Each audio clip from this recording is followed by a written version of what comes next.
Hey talkers, welcome back to another episode with Check the Facts of Q Talks, where we talk about style, influence, and voices shaping our community. Today, I am joined by Laurel Wilson, a financial advisor with over 15 years of experience in the financial industry. Laurel began her career as a teller, worked all the way up to a branch manager, and later transitioned into an investment side of finance. This was driven by her passion for helping clients achieve their financial goals and feel a true sense of security. She is also an advocate for women visibility in finance, as we all know is very dominated by men, creating spaces where women feel comfortable asking questions and gaining clarity while taking control of their financial future. Laurel, welcome to the show.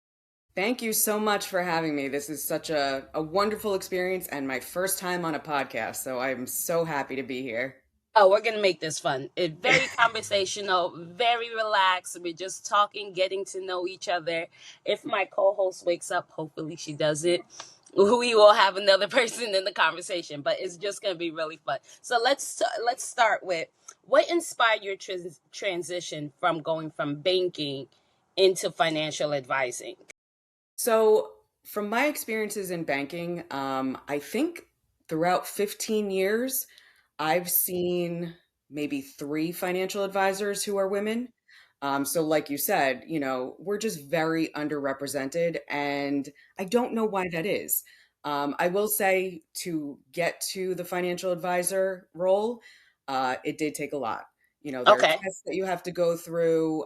They are very rigorous. And being that I didn't have the investment experience prior to this, it was very taxing. But at 43, I didn't know if I could handle something like that. But I'm so proud of You look myself good. for. Thank you. I'm so proud of myself for learning something that is just brand new, and achieving the goal that I wanted to set for myself. So Um, for those who don't know what financial investing is, what would, in layman terms, what would that mean? So here's a very interesting thing. I didn't know what it was, to be honest, prior to getting into it. Now that I am a financial advisor, I see how big that role really is. Normally, like you said, when you think of a financial advisor, you think of investment management. So, Yeah. you have an IRA, a 401k. I talk about the different funds that you have in there, but financial advisory is really so much more. So, the journey really starts at birth. We're thinking about how to pay for a child's education, which let me just throw out a fact here. We're working with a client right now and Okay. we're doing a full financial plan. This client wants to fund college education just for a state school. The child right now is 4. And with inflation and everything that's projected for a state school, 4 years, Yes. I kid you not. And So when I say shocking. that, it really is. The journey starts there. If you have the ability to start saving for a child at that age, it's going to be that much easier once they do get into college and have to make the choice of where to go. You have that sum of money to be able to help fund that college education. So, we can start with that. Then we work with people that are starting their new jobs. So it's the 401k, guiding them with that. Then let's say, you meet a potential partner. You want to get married. We help with that. There's so much that we actually do. Estate planning, not only retirement planning, estate planning, getting all the documents in order. The earlier you start with that, the better it is. You have all your ducks in a row. They may change at some point, but you at least have this sense of security that things are established for you. So Well, yeah, like I honestly, said, it's such a bigger role than just managing somebody's investments. Yeah, honestly, because when they told us as kids in high school, yeah, start investing and start saving now, we're like, yeah, yeah, yeah. And then now I'm in my mid 30s. I'm like, damn it, I should have listened to them earlier. Yeah. Like, just save $1 a day and you'll be surprised. And now I'm like, I wish I could rewind the days. What I know now, I wish I knew then, right? Right. Um, And that's the thing, they don't really teach it in school, no, how to budget, how to just once you start a job, start saving, automatically yeah. put it somewhere and you don't think about it, and that's how it grows. I wish they took it more serious in school than like I know reading and math and all of that. I wish the math component was really honing into the budgeting and all of that stuff, learning about your finances. Now, how important would you say it is to have women in this field because it's a male dominated industry? I just think that there's such a relatability between women. Like you and I are having a conversation right now. There's nothing like going into another woman's office and feeling like I can ask them anything. And they also understand, like me, I'm a big shoe person. So if I want to buy a pair of shoes or want to buy a bag, I understand that other women have the same, passions. Yeah. I would guide them to, just budget for that. If you can't afford it right now, let's think about how the steps towards being able to afford stuff like that. So whereas I think with men, they don't have that understanding. They're more likely to just be like, well, save it. Just put it aside. You Yeah. don't need that. Whereas I'm like, well, it makes me happy. Shouldn't I be Honestly, happy? Shouldn't right? I be happy while I'm saving at the same time? Guys are just so sweet. They're like, "Oh, you don't need." Trust me, I'm married, and my husband. I literally ordered 10 pairs of shoes, and it came all in one day. And he was just like, "Why?" But then I got him one, and he's like, "Okay, but why?" So, what are some of the misconceptions that I would say women have about finances? Okay, so here's a very interesting fact. Hmm. So there was a study done back in 2019 by UBS, and it found that most of the time women tend to do like the day-to-day finances, manage the statements and whatnot, but they left the long-term financing to their spouses, which most of the time it was the men in their lives. Hmm. 74% of those women that were surveyed, after they became divorced or widowed, found negative financial surprises, whether that be, that they were in debt or they didn't have, enough coverage or whatever the case was. That's an alarming statistic. And that was Yeah. pre-COVID. That was pre-COVID. So I can only imagine that that amount is probably higher. My thing is, knowledge is power. So if you want to be knowledgeable about things, you're taking the reins on yourself. There's nothing like being able to get yourself to a point where you feel empowered and comfortable and you can sleep at night. Like, think about the stressors that are going on. First of all, what's going on in the world is crazy, Mm, but health and finances are two of the biggest stressors that people can take a hold of and really, get to a point where they feel comfortable and confident. And that's what I want to do. I want to help and guide people and work with people. I'm not somebody that yeah. wants to just stand on a soapbox and say, this is what I did to get myself here. I want to empower people to feel like they can do it themselves too and work with me. And how I got here is, just what I would tell people. This is what worked for me. It may not work for you, but let's give it a try. This is what happens. We Well, work together. now I have a two-part question. The first question was the negative. Was it the negative that the women fell into, or was it that they realized their spouses weren't as honest about the bills that was happening? So I wish it specified, it didn't, but Okay. I would think, if somebody passed away, then it was something that was inherited, debt. Mm, Debt mm-hmm. doesn't necessarily just die when somebody dies. So they could have inherited a lot of debt, or they may not have. The husband may have been set up if the wife had passed away, that they would get some sort of benefit, but it wasn't the same for the wife. So those are the only, like, those are the things that I can think of. That unfortunately they didn't elaborate more Yeah. study, but They were probably protecting the men. right. I mean, So but now that's the horrible. second part of the question is like, so how can women feel more confident by asking those financial questions? What can they ask their current spouse or maybe family members? What kind of financial questions should they ask? I would say just get yourself involved. Like ask your spouse, what do we have? That's the Mm-hmm. biggest question that you can ask. What do we have? Where do we stand? And from there, And let the conversation flow. yep. And Now, and would you you should no be able to continue? trust your husband or your spouse to tell you the truth. Yeah, but men, they want to feel so confident. I got this, and then now Until we're you all in don't. the hole, right? Yep. So, were you ever in a hole that made yourself realize I need to understand more by financial advising, or was it the fact that you were in banking and you already knew how to move in those directions? So it wasn't me, thankfully, but I have seen other women who are older in that situation Hmm. where the husband passed away and they just had no idea what they were doing. They did the day-to-day banking, but when it came to an IRA or anything long term, they had no idea. So it And was you really navigating from the start. So being a teller and seeing, because one thing I'll tell you, because I know my listeners listening in, especially when your account used to be negative, thank you, Jesus is not there. But when my account used to be negative, it was one of those embarrassing moments to go to the bank and try to withdraw $20 when that was all I had in my account. So it was like seeing that kind of movement made you realize, oh, there's women out there that needs a little bit more help with. Absolutely. And, it is, like you said, it is embarrassing, but it happens. There's some things that you just can't control. If you have things set up automatically, you know it's going to come out, but if you don't have the money in there, there's really nothing Hmm. you can do about it.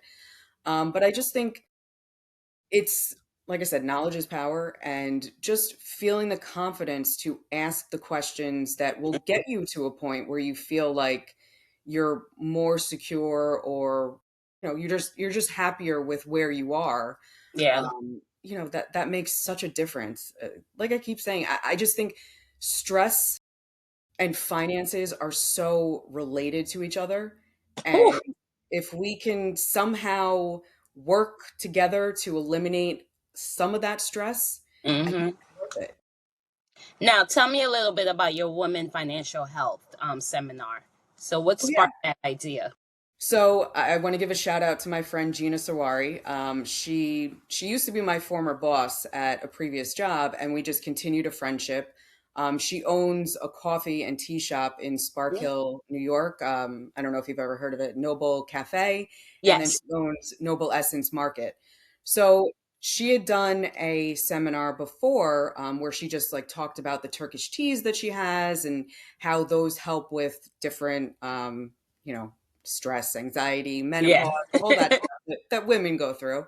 Yeah. Um, and so she invited me in just to introduce myself and talk a little bit about what I do and why I'm passionate about, helping everybody, but specifically helping women.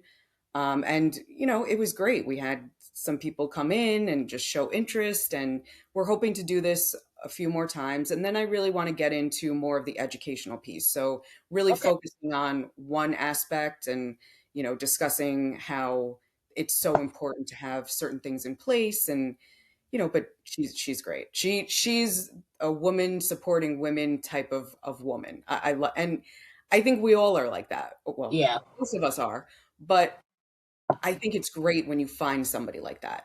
You always Now, know you have somebody in your corner. it actually helps a lot things move a lot easier and quicker. Do you have another seminar coming up currently? We haven't posted a date yet. We're kind of just figuring it all out, but I'm hoping by the end of May we'll do another one, and at the same place. So it would be in Spark Hill again. So my next question would be for those who are interested to speaking with you before, I guess when your next seminar is, where can they find Laurel Wilson? So I'm on Indeed. I have to figure. I know your whole when you did your seminar, I was so inspired by it. But Really? yes, absolutely. I mean, the fact that you were a college student and you just put yourself out there and you talk to all these celebrities, that's so intimidating. So when I heard that, I was like, I really want to put myself out there. The only thing is, because I'm so regulated. Mm, There's so much compliance that I have to go through with things, which I obviously I'm not opposed because I have to get my name out there. But there yeah. are a lot of things that I just have to go through, the proper procedures and get approval to be able to do things. So, just introducing myself is not an issue. But when I get into the nitty gritty and really start talking about products and that kind of services and stuff, that's when I have to go through compliance. So right now, Makes I have a presence on LinkedIn. I have to work on the other social media aspect and really figure out how to do that while staying in sense. compliance. Interesting. There's so many different things that is like involved in it just to so to be a financial advisor, you say you have to do a lot of tests, you have to is it degree ridden, like you have to go to school and get a degree, or is it more so certificate based where you just have to go through the programs? Yeah, so it's really you have to go through the training courses and take the tests. I actually my undergrad oddly enough, is in Spanish, which that's something that I need to work on too, because that's such a that to me is something that's going to make me stand out as well. Yeah. If I can communicate with the Spanish community, Hmm. obviously that sets me apart from some other people. But it's I didn't have a background in this. I didn't go to school for finance. I went for education. I Okay. actually have my master's in education, so this is another way for me to use the skills that I learned there, but in a very different avenue, but still, collaborating and teaching in this venue. Interesting. So what's one piece of advice would you give someone who feels unsure about their financial future? Talk to me.